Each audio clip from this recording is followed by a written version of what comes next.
اللہ فرماتے ہیں وغضب اللہ علیہ، اللہ کا ایسے لوگوں پر غضب ہوتا ہے۔ غضب کا معنی اللہ کا غصہ ہوتا ہے، اللہ کی ناراضگی ہوتی ہے۔ میرے بندوں کو متعلق تم ایسا گمان کرتے ہو۔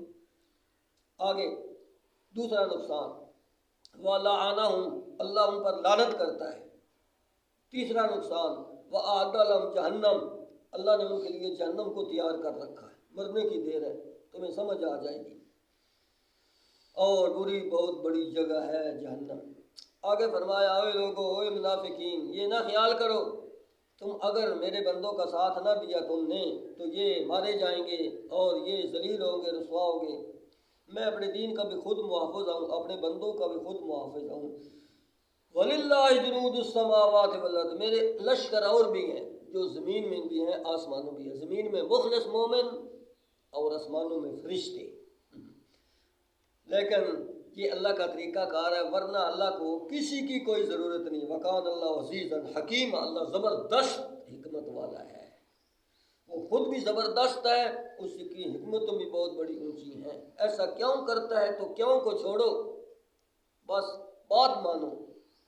ہم بھی مسئلے میں کیڑے نکالتے رہتے ہیں، عمل نہیں کرتے۔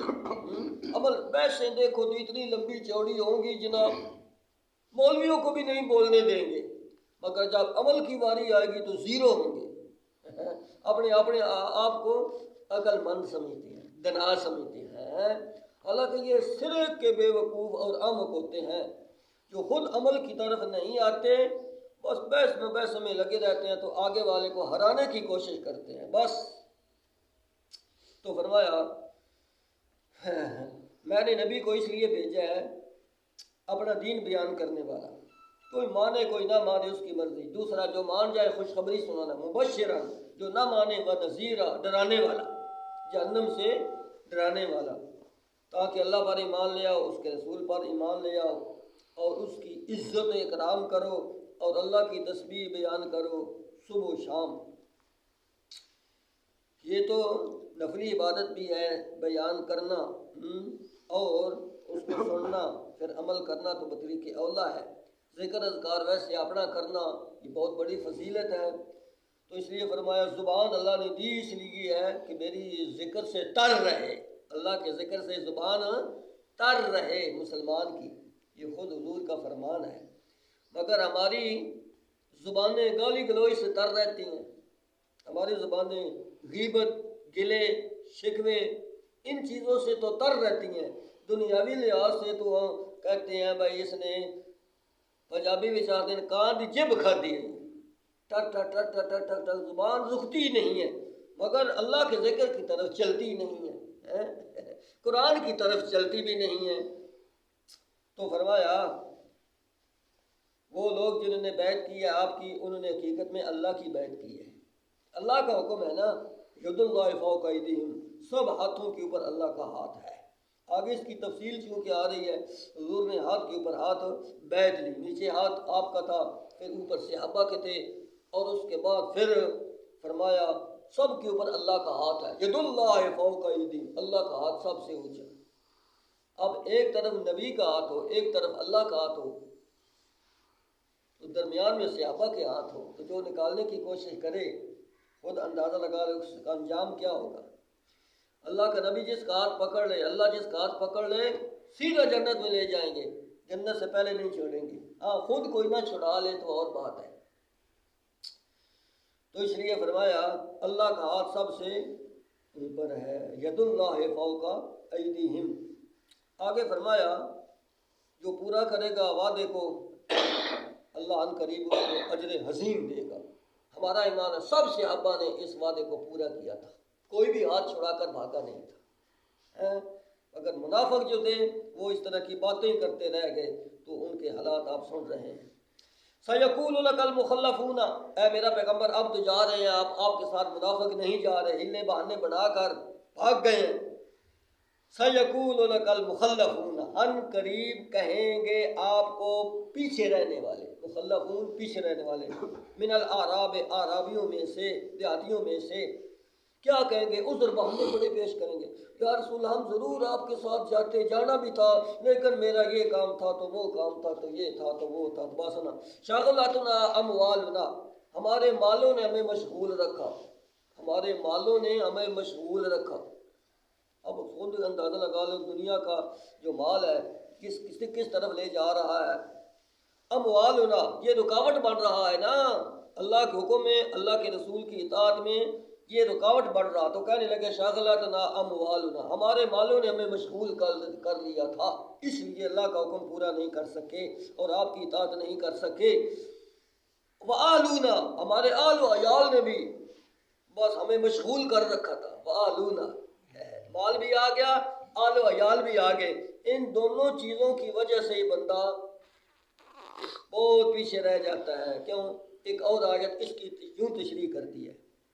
کیوں؟ قرآن کی تشریح کرتا ہے. سب سے معتبر تشریح وہ ہوتی ہے تفسیر القرآن بالقرآن، تفسیر القرآن بالقرآن.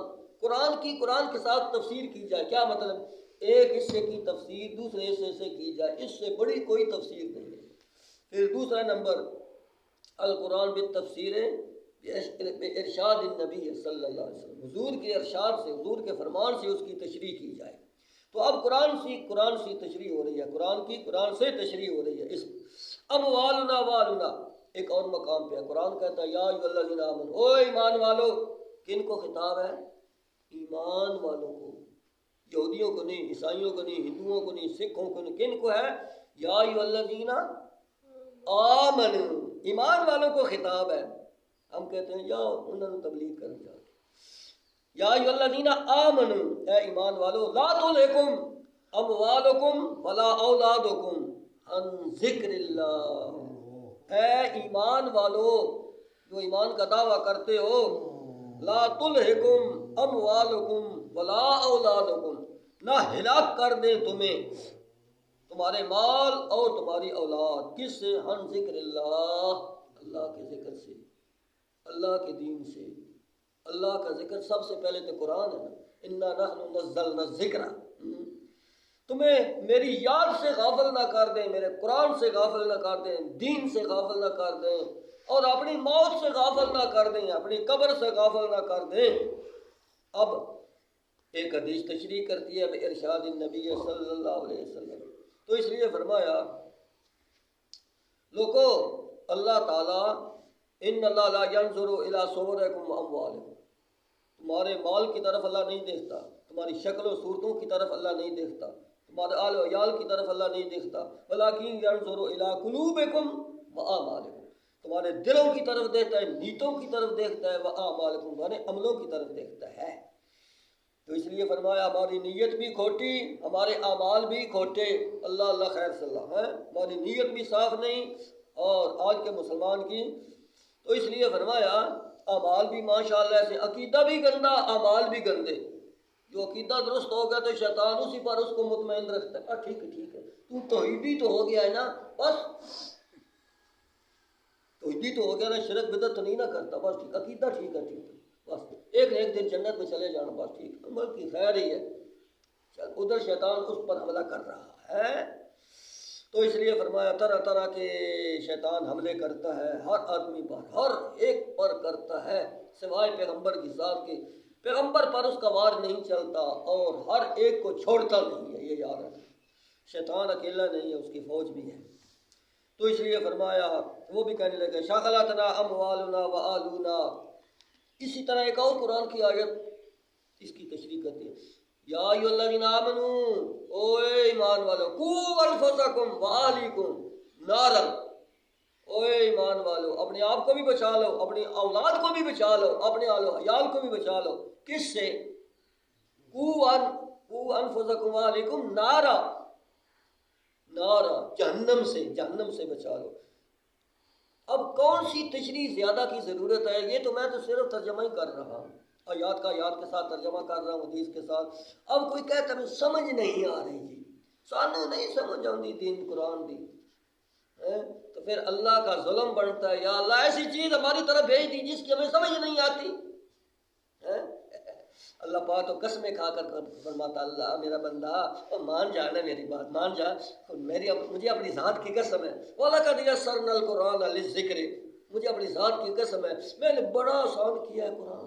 لِلذِّكْرِ، نصیحت پکڑنے والوں کے لیے. فَهَلْ مِن مُدَّكِرٍ، ہے کوئی نصیحت پکڑنے والا، ہے کوئی سبق حاصل کرنے والا، ہے کوئی سمجھنے والا، ہے کوئی عمل کرنے والا؟ شیطان کہتا ہے تینوں نہیں سمجھ آتی، انگلش آ جائے گی سمجھ ہے، تو انگریز کی جواب ہے وہ آ جائے گی، اس کو گریجویٹ کہتے ہیں، جو انگلش نہیں پڑھے اس کو جاہل کہتے ہیں، بے شک عالم ہو، جو انگلش پڑھا ہوا ہے اس کو استنجا کرنے کا پتہ نہ ہو اسے کہتے ہیں پڑھا لکھا آدمی ہے، پڑھا لکھا، پڑھی لکھی فیملی ہے، ظالموں کو کلمہ سیدھا آتا نہیں ہے، حق والوں کی مخالفت کرتے ہیں، حق والوں کو حقیر سمجھتے ہیں،